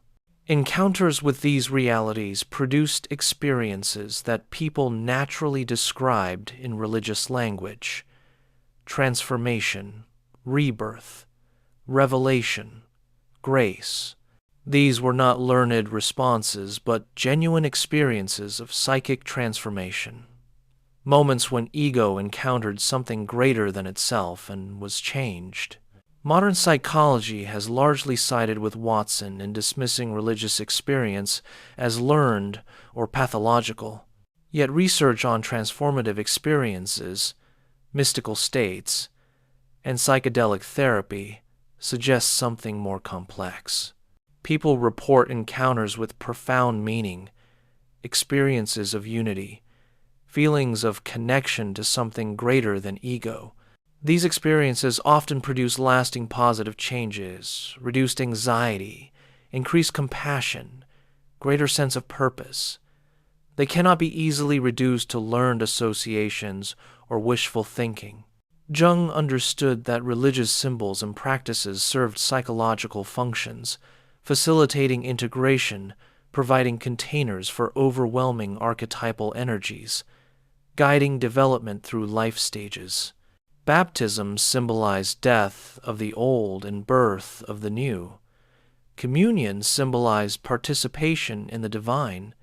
Confession allowed acknowledgement of shadow. Prayer was conversation with the transpersonal self. These practices worked not through conditioning, but through engaging the psyche's symbolic dimension, activating archetypal energies and channeling them toward integration and wholeness. For Jung, the loss of living religious symbols in modern culture created psychological crisis. People had no containers for archetypal experiences, no cultural forms to channel transformative energies. Neurosis increased as people sought meaning in material success, sensory pleasure, social approval, none of which satisfied the soul's need for connection to something transcendent. Jung's psychology offered a way to reclaim religious experience in psychological terms, to find the divine within, to engage in individuation as a spiritual as well as psychological process. Watson would see this as precisely the kind of mysticism that behaviorism was designed to eliminate. There was no soul, no self, no divine within. They were only organisms responding to environments, behaviors shaped by reinforcement. If Jung's approach helped some people, It was because talking about symbols and archetypes was reinforcing for them, not because symbols and archetypes were real. The benefit came through the relationship with a therapist, through social reinforcement for changed behavior, through conditioning disguised as spiritual development. And so we see the complete opposition between these two visions. Watson eliminating everything subjective, reducing human experience to observable behavior. Jung exploring everything subjective, finding in inner experience the key to meaning and transformation. Watson seeking control and prediction. Jung seeking understanding and individuation. Watson the engineer. Jung the explorer. Watson the surface. Jung the depth. Now we have traversed the landscape of their divergence, examining the territory where their visions part ways. Let us rest here, at this midpoint, this place of maximum opposition, and reflect on what their dialogue reveals about the nature of psychology itself, about the possibilities and limits of understanding human nature. The opposition between Jung and Watson is not merely academic disagreement, but reflects a fundamental tension in how we can know ourselves. We are simultaneously objects in the world, behaving organisms subject to natural laws, and subjects experiencing meaning, agents of our own consciousness. We can be studied from outside, observed and measured like any natural phenomenon. We can also be known from within, through introspection, empathy, interpretation. These two perspectives yield different kinds of knowledge, answer different questions, serve different purposes. Watson chose the external perspective entirely, making psychology into natural science, achieving objectivity by eliminating subjectivity. This choice enabled genuine scientific progress, the accumulation of reliable knowledge about behavior, the development of effective techniques for behavior change. Behaviorism demonstrated that much of what we considered mysterious about human nature could be understood through simple principles of learning. Behavior could be predicted, shaped, controlled. This was real power, applicable in education, therapy, organizational management, child rearing. But the external perspective had limits. It could describe what people did, but not what their actions meant to them. It could predict behavior under specific conditions, but could not account for the human search for meaning, purpose, transcendence. It could shape responses, but could not address the soul's needs. The person as object could be controlled. The person as subject remained untouched, perhaps even alienated by being treated as mechanism rather than meaning maker. Jung chose the internal perspective, honoring subjectivity, exploring meaning, taking seriously the reports of inner experience. This choice enabled different discoveries, the reality of the unconscious, the power of symbols, the process of individuation, the connection between personal and collective psyche. Jungian psychology addressed questions that mattered to people. Who am I? What is my life's meaning? How do I become whole? How do I connect with something greater than myself? These were not questions about behavior, but about being, not about mechanisms, but about purpose. But the internal perspective also had limits. Interpretation could not be verified definitively. Different analysts might understand the same material differently. The concepts, archetype, collective unconscious, self, were not empirically demonstrable in the way behavioral principles were. Jungian psychology offered meaning, but could not prove its claims. It helped people transform, but could not precisely predict or control. The person as subject was honored. The person as natural object remained less understood. The tension between these perspectives continues in contemporary psychology. Cognitive behavioral therapy, descendant of Watson's behaviorism, has the friend most empirical support, the clearest evidence of effectiveness for specific disorders. It provides techniques that many people find helpful. Yet it is often criticized as shallow, focused on symptoms rather than causes, changing behavior without transforming personality structure. Depth psychology, including Jungian analysis, has less empirical support but addresses questions about meaning, identity, and purpose that matter profoundly to many people. It offers transformation but cannot guarantee outcomes. Perhaps both are needed. Perhaps the human being is both mechanism and meaning, both object and subject, both surface and depth. Perhaps different problems require different approaches. Specific phobias might respond well to behavioral techniques. Identity crises might require depth exploration. Anxiety disorders might need both behavioral strategies for managing symptoms and depth work to understand their meaning and purpose.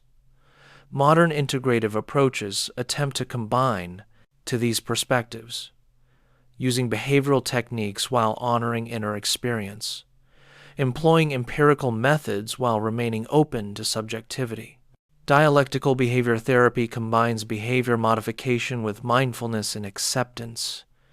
Schema therapy combines cognitive behavioral techniques with object relations theory. Acceptance and commitment therapy uses behavioral principles to increase psychological flexibility while helping people clarify values and commit to meaningful action.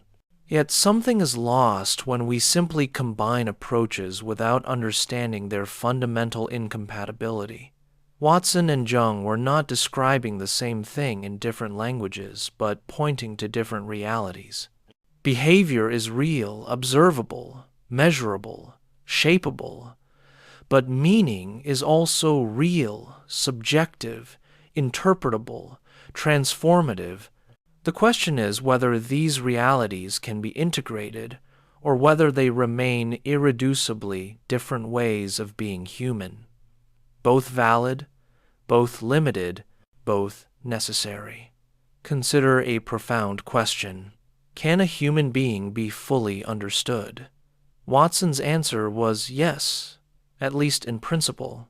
Given complete knowledge of conditioning, history, and current environmental contingencies, behavior could be predicted and explained. The person was transparent to objective analysis. Nothing remained hidden except what had not yet been observed. Complete understanding was possible. Jung's answer was no, necessarily not.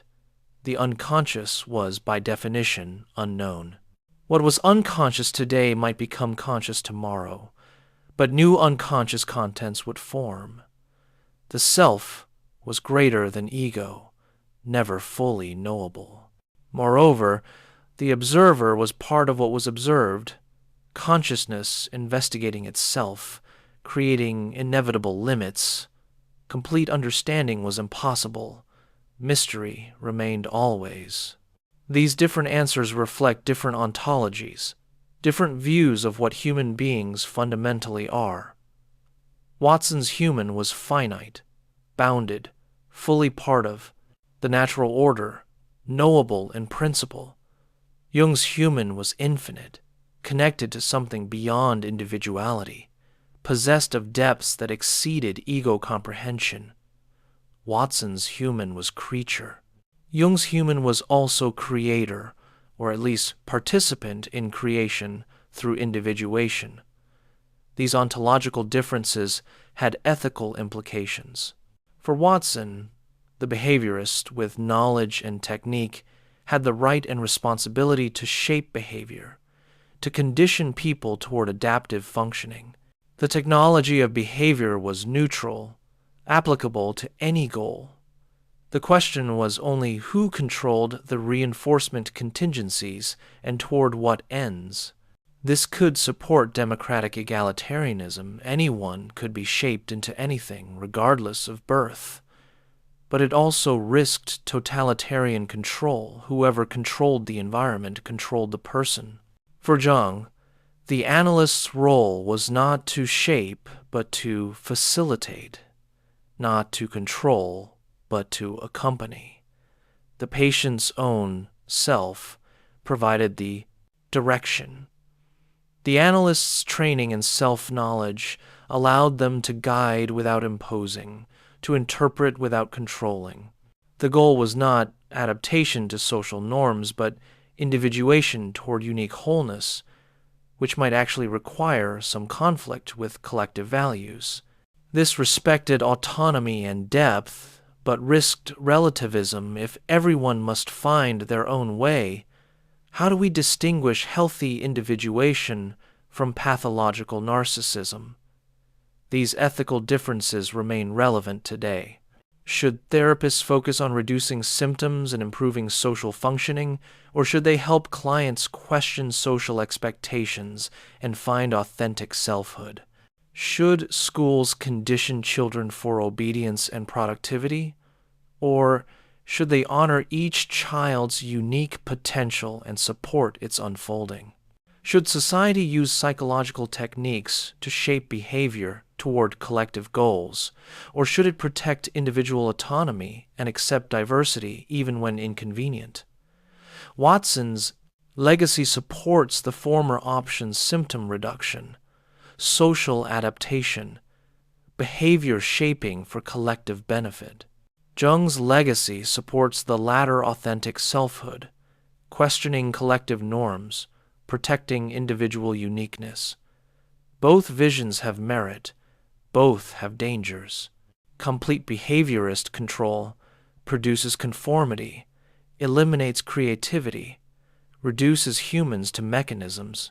Complete Jungian individualism produces fragmentation, eliminates community, loses any shared framework for distinguishing health from pathology. Perhaps the answer lies not in choosing between them, but in recognizing that human beings exist at multiple levels simultaneously.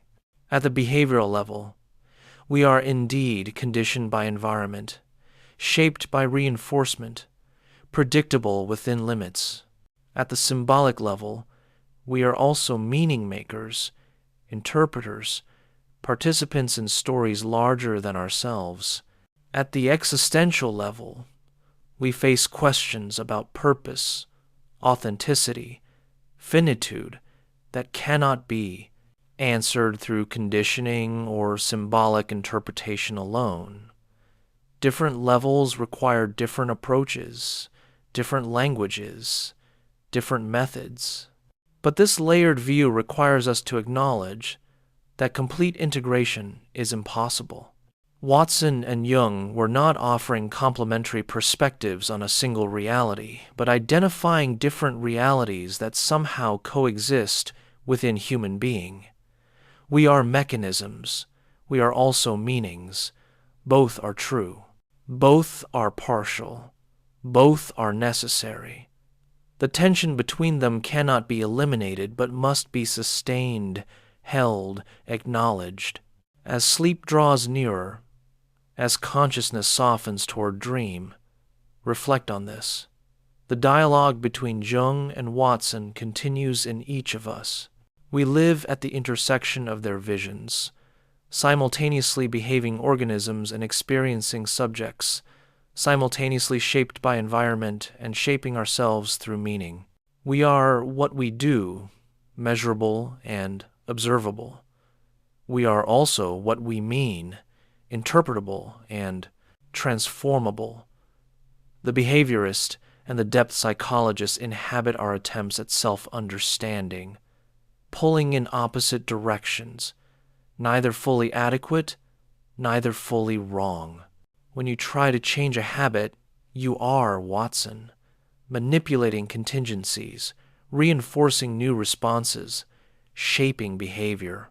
When you explore a dream, you are Jung, interpreting symbols, integrating unconscious contents, seeking wholeness. When you wonder what your life means, you transcend both. asking questions that behavior and symbol together approach but never fully answer. The gift of Watson was clarity, precision, technique, control. The gift of Jung was depth, meaning, transformation, connection. We need both gifts. We need the clear-eyed recognition that we are animals, conditioned by experience, shaped by environment. We need the depth-seeking acknowledgement that we are souls, searching for meaning, connected to something beyond ourselves. To live fully requires both perspectives, both languages, both approaches, held together in creative tension. Now let us descend into the final movement of our exploration, where analysis gives way to meditation, where comparison opens into contemplation, where the dialogue between Jung and Watson reveals something about consciousness itself, about the mystery of being human, about the questions that psychology illuminates without fully answering. In the early hours of a winter morning, imagine Jung walking beside Lake Zurich, the mountains rising in the distance, his breath visible in the cold air. He has been awake much of the night, recording dreams, sketching mandalas, reading alchemical texts. He is an old man now, looking back over decades of exploration, seeing the patterns that connect his early work with word associations to his late work on synchronicity and transformation symbolism. His life has been a descent into depths and a return bearing treasures, images, stories, a way of understanding the psyche that honors its autonomy and its wisdom. He thinks about his critics, the academic psychologists who dismiss his work as unscientific, the behaviorists who deny the very existence of what he has spent his life exploring. He understands their objections. He knows his concepts cannot be tested as they would wish. He knows his method is subjective, interpretive, dependent on relationship and intuition. But he also knows the reality of what he has discovered. He has seen the archetypes at work in himself and his patients. He has witnessed transformations that behavioral conditioning cannot explain. He has experienced synchronicities that challenge causality. His empiricism is not their empiricism, but it is empiricism nonetheless faithful to experience, all experience, including the subjective, the symbolic, the numinous. Across the ocean, years earlier, imagine Watson in his advertising office, surrounded by research on consumer behavior, campaign strategies, market demographics. He has built a successful second career on the principles he developed in the laboratory. People are predictable. Behavior can be shaped. The right stimulus produces the desired response. He has helped corporations sell soap and cigarettes and automobiles by conditioning associations, by pairing products with pleasant images, by manipulating emotional responses. It works.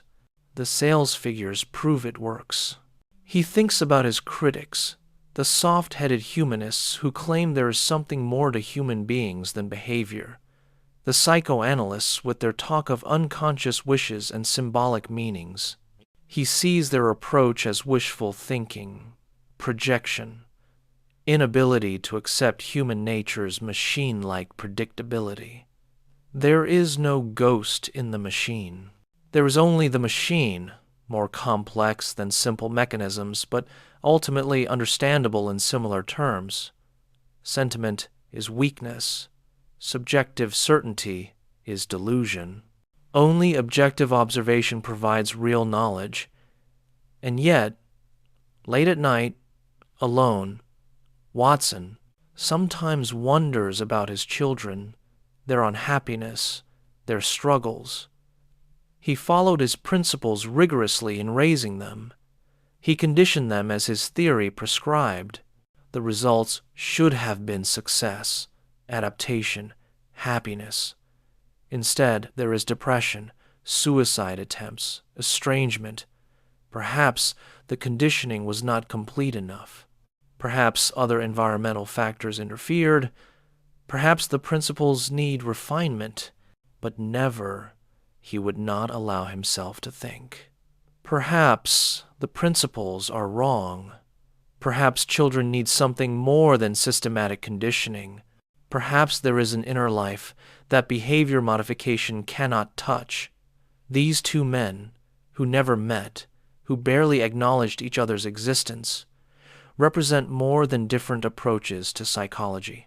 They represent different ways of being human, different stances toward existence. Watson facing outward, seeking control, achieving mastery, paying the price of inner emptiness. Jung facing inward, seeking, meaning achieving wisdom, paying the price of being dismissed as unscientific. Both gifted, both limited, both human. The tragedy is that they could not learn from each other, could not integrate their insights, could not recognize that reality might be large enough to accommodate both visions. Watson, acknowledging depth and meaning, might have developed a more humane behaviorism, one that shaped behavior while respecting inner life. Jung, acknowledging conditioning and learning, might have developed clearer methods, more testable hypotheses, more reliable techniques. Together, they might have founded a psychology that was both rigorous and humane, both scientific and wise.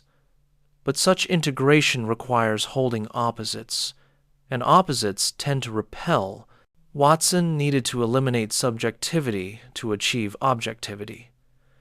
Jung needed to honor subjectivity to explore depths. Each staked his identity on what the other rejected.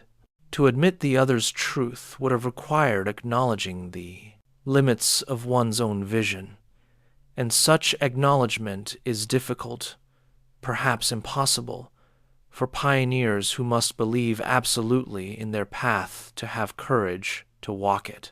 In every era, in every field, we see this pattern. Visionaries stake out opposing territories, define themselves against each other, advance their positions by critiquing alternatives. The conflict generates energy, drives development, forces clarification, but it also creates blind spots, exaggerations, missed opportunities for integration. Only later do synthesizers attempt to build bridges, to combine insights, to create more comprehensive understanding, and then new conflicts arise at a higher level of complexity. New oppositions drive new developments. Psychology today is more synthetic than in Watson or Jung's time. We acknowledge both behavior and experience, both mechanism and meaning, both conditioning and development. Yet the tension remains. Neuroscience promises to reduce all psychology to brain processes, to explain behavior and experience through neural mechanisms. Humanistic and existential psychology insists that something essential is lost in such reduction that meaning and purpose require their own level of analysis. The conflict between Watson and Jung continues in new forms, with new vocabularies, but the same fundamental tension between reduction and depth, between explanation and understanding, between mechanism and meaning. Consider what is at stake in this tension. If Watson is correct, if human beings are entirely the product of conditioning, then free will is illusion, responsibility is complicated, and the path to improvement is environmental control.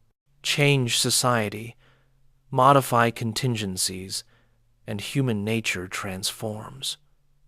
This is optimistic in one sense. We are not limited by biology or innate patterns. but it is pessimistic. In another, we are not free agents, but products of forces beyond our control. Our sense of choice, of autonomy, of selfhood is epiphenomenal, a story we tell about processes that are actually mechanical. If Jung is correct, if human beings have depths beyond conditioning, archetypal patterns seeking expression, a self moving toward individuation, then we have some autonomy, some freedom within limits.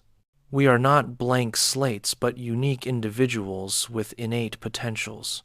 We face the task of becoming who we truly are, and this task cannot be accomplished by others, cannot be achieved through environmental manipulation alone, requires inner work and personal responsibility. This is optimistic. In one sense, we have some agency, some freedom, some capacity for self-determination. But it is pessimistic in another. We face difficult demands, must confront our shadows, must undertake journeys that are difficult and uncertain. Both visions contain truth, both contain comfort and challenge. Perhaps human beings exist in the tension between them, neither fully conditioned nor fully free, neither entirely mechanism nor entirely meaning, neither pure object nor pure subject. Perhaps the very concept of human nature must acknowledge paradox, contradiction, levels of analysis that cannot be fully integrated. The philosopher William James distinguished between tough-minded and tender-minded approaches to understanding. The tough-minded are empirical, materialistic, irreligious, fatalistic, skeptical, emphasizing facts and data. The tender-minded are rationalistic, idealistic, religious, free willist, dogmatical, emphasizing principles and meaning. Watson represents the tough-minded extreme. Jung represents the tender-minded pole. James himself sought a position that could honor both impulses, being empirical about experience, including subjective experience, taking facts seriously, including facts of meaning and purpose. Perhaps the most mature psychology must be similarly paradoxical, tough-minded and tender-minded simultaneously, insisting on empirical rigor while remaining open to subjective depth, testing hypotheses while interpreting meanings, explaining mechanisms while understanding purposes. This is difficult, perhaps impossible to sustain, but the difficulty reflects the nature of what we are trying to understand. Human consciousness is unique in nature precisely because it is simultaneously subject and object, observer and observed, mechanism that creates meaning. We are natural beings, evolved animals, embodied organisms subject to physical laws, but we are also experiencing subjects, meaning makers, participants in culture and history and symbolic life. Any approach that eliminates either pole falsifies what it claims to study. As your breathing slows, as the boundary between waking and sleeping blurs, reflect on this. The conversation between Jung and Watson is finally a conversation about what it means to be conscious, to be human, to exist at the intersection of nature and meaning, mechanism and purpose, determined and free. Their inability to understand each other reflects consciousness's inability to fully comprehend itself, the observer's inability to step completely outside what is observed. When you try to observe yourself objectively, you become Watson, treating yourself as mechanism, noting behaviors, identifying patterns, attempting control. But the observer is also you, another aspect of the same consciousness, and so complete objectivity remains impossible.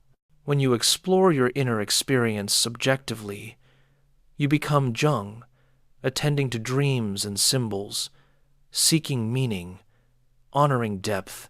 But the inner life you explore is also shaped by outer experience, by conditioning and learning, and so complete autonomy remains illusion. We live between these poles, oscillating between them, never fully resolving the tension.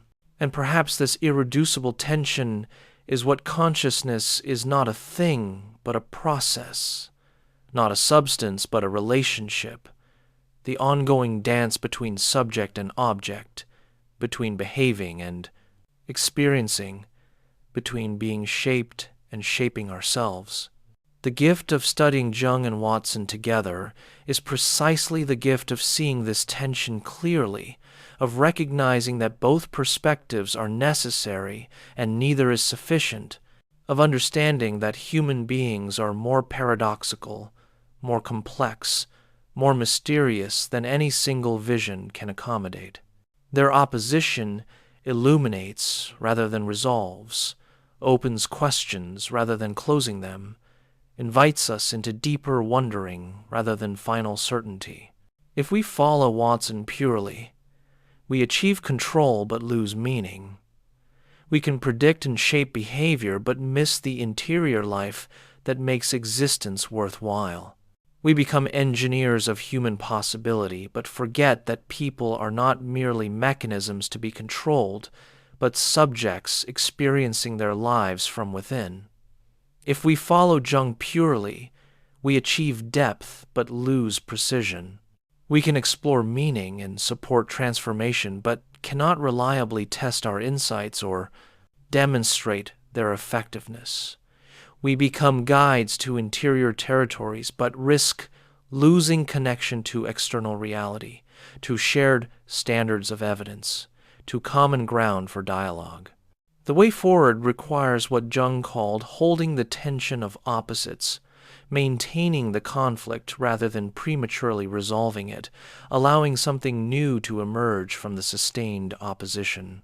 This tertium quid, this third thing, this transcendent function, does not eliminate the opposition but transforms our relationship to it.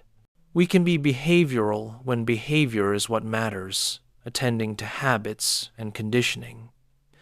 We can be depth psychological when meaning is what matters, attending to symbols and development.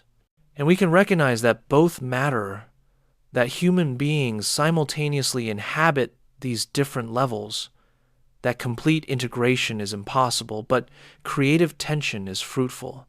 Perhaps the modern synthesis in psychology is not cognitive behavioral therapy or neuroscience or any specific school, but simply the humble recognition that human beings are more complex than our theories, that every approach sees something real and misses something real, that the path of wisdom is integration without reduction, holding multiple perspectives without collapsing them, remaining open to reality's irreducible richness and paradox. When you wake tomorrow, you will return to the ordinary consciousness that thinks it understands itself, that assumes the self is unified, that experiences itself as continuous and coherent. But perhaps this exploration has planted a seed of recognition that you are more multiple than you think, that Watson's conditioned mechanism and Jung's depth-seeking soul both inhabit your being, that you are surface and depth, behavior and meaning, always in tension, never finally resolved. As you move through your day, you will sometimes be pure behavior, responding automatically to stimuli, shaped by reinforcement, acting without reflection. In those moments, Watson would recognize you. You are mechanism, doing what conditioning dictates. And there is nothing wrong with this. Much of life is and should be automatic, efficient, habitual. We cannot stop to interpret meaning in every action. Sometimes a stop sign is just a stop sign, a stimulus calling for a practiced response. But at other times, you will pause, wonder, question, dream. You will find yourself drawn to symbols, moved by beauty, searching for meaning beyond the immediate. In those moments, Jung would recognize you.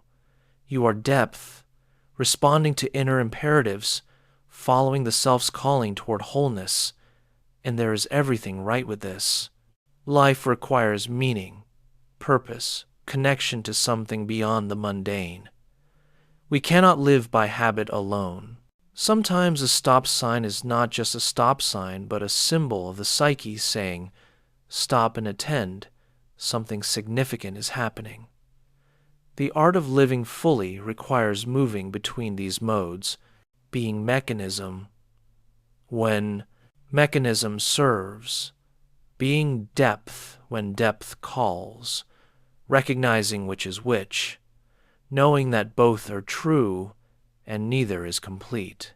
This is the practical wisdom that the dialogue between Jung and Watson offers, not a resolution, but a way of holding irresolution, not a synthesis, but a capacity for moving between oppositions, not a final answer, but a more sophisticated questioning. In the end, after all these words, after this long meditation on two radically different visions of human nature, we return to where we began, to mystery, to the strange fact of consciousness wondering about itself, to the irreducible peculiarity of being human. Watson tried to eliminate mystery by reducing everything to observable behavior. Jung tried to honor mystery by exploring depths that exceeded ego comprehension. Neither fully succeeded. Mystery remains. And perhaps this is the final wisdom their dialogue offers. We are not fully knowable, not completely controllable, not ultimately explicable in simple terms. We are natural beings, subject to natural laws, and in that sense Watson was right. We are also meaningful beings, creating purpose through symbol and story, and in that sense Jung was right. But we are also something more, something that slips between behavioral and depth psychological categories, something that both approaches point toward without fully capturing. What is that something more? Perhaps it is simply the fact of consciousness itself, this strange light that knows it is a light, this awareness that is aware of itself, this strange loop that cannot step outside itself to see itself completely. All psychology, whether behaviorist or Jungian, cognitive or psychoanalytic, tries to understand consciousness from within consciousness, uses the psyche to study the psyche, employs the very thing being investigated as the instrument of investigation. This creates necessary limits, necessary blindness, necessary mystery. Watson thought he could avoid this problem by studying only behavior, only objective manifestations, only what could be publicly observed. But even behavioral observation requires consciousness, interpretation, judgment about what counts as behavior and what as measurement error. The observer cannot be eliminated from observation. The subject cannot be excluded from scientific study of subjects. Jung embraced this problem, made it central to his method, acknowledged that psychology was necessarily subjective because psyche studies psyche. But this embrace meant surrendering certain kinds of certainty, accepting that different analysts might understand the same material differently, acknowledging that his insights could not be definitively proven or disproven. The price of depth was uncertainty. Perhaps mature wisdom requires accepting both the desire for Watson's certainty and the recognition of Jung's depth, living with the tension between wanting objective answers and acknowledging subjective complexity, being empirical while remaining humble about empiricism's limits, seeking control while respecting mystery. The night has deepened. The words have flowed like water finding its way downward, following the path of reflection and return. We have journeyed through the lives of two remarkable men, examined their opposing visions, explored the territories where they diverged, and meditated on what their dialogue reveals about the strange gift and burden of human consciousness. As sleep finally comes, as thought dissolves into dream, carry with you this recognition. You are both what Watson saw and what Jung explored, both mechanism and meaning, both surface and depth. The behaviorists and the analysts both speak truth about you. Neither captures you completely. Your life is simultaneously shaped by reinforcement and guided by symbols, conditioned by environment and moved by archetypal patterns, explicable in behavioral terms and meaningful in depth psychological terms. The tension between these perspectives need not be resolved, but can be sustained as creative opposition, each perspective correcting the excesses of the other, each revealing what the other misses. When behaviorism becomes reductive, eliminating subjectivity and depth, Jungian psychology reminds us of meaning and soul. When depth psychology becomes vague, lacking rigor and evidence, behavioral science reminds us of the need for precision and testing. Together, held in tension, these approaches illuminate human nature more fully than either alone.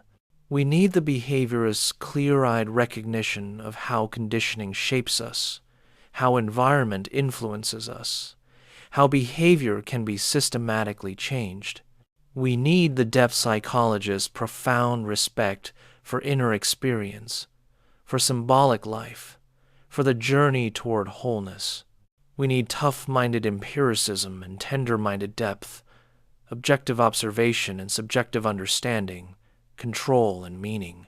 And beyond all approaches, all theories, all methods, there remains the irreducible mystery of being human, this strange phenomenon of matter becoming conscious of itself, of nature developing awareness, of organisms asking questions about their own existence. All psychology circles this mystery without exhausting it, offers insights without final answers, illuminates without eliminating the fundamental wonder of consciousness contemplating itself. Rest now in this mystery. You have journeyed far this night, through ideas and lives, through opposition and integration, through the conversation between great minds. Let the journey settle into sleep. Let the words fade into silence. Let consciousness soften toward dream, where perhaps Watson's stimuli and Jung's archetypes meet in forms beyond waking understanding. The dialogue between Jung and Watson continues. In academic psychology, in therapy rooms, in each person's attempt to understand themselves. It continues in you as you try to change habits and seek meaning, as you respond to conditioning and follow dreams, as you live in the irreducible tension between being shaped and shaping yourself. This tension is not a problem to be solved, but a condition to be acknowledged, honored, sustained. Welcome it. Welcome the behaviorist's insight that you are shaped by experience, that habits can change, that environment matters. Welcome the depth psychologist's insight that you have depths beyond conditioning, that symbols speak truths, that wholeness calls. Welcome the tension between them, the creative opposition, the irreducible paradox of being simultaneously mechanism and meaning, object and subject, determined and free. As you drift into sleep, release the need to choose between them. Hold both. You are both. Let the conversation continue in dreams, where perhaps Jung's collective unconscious and Watson's conditioned responses dance together in images beyond conceptual opposition.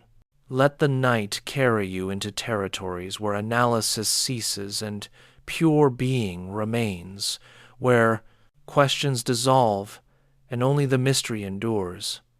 Sleep well, traveler between worlds, wanderer of the threshold between waking and dreaming.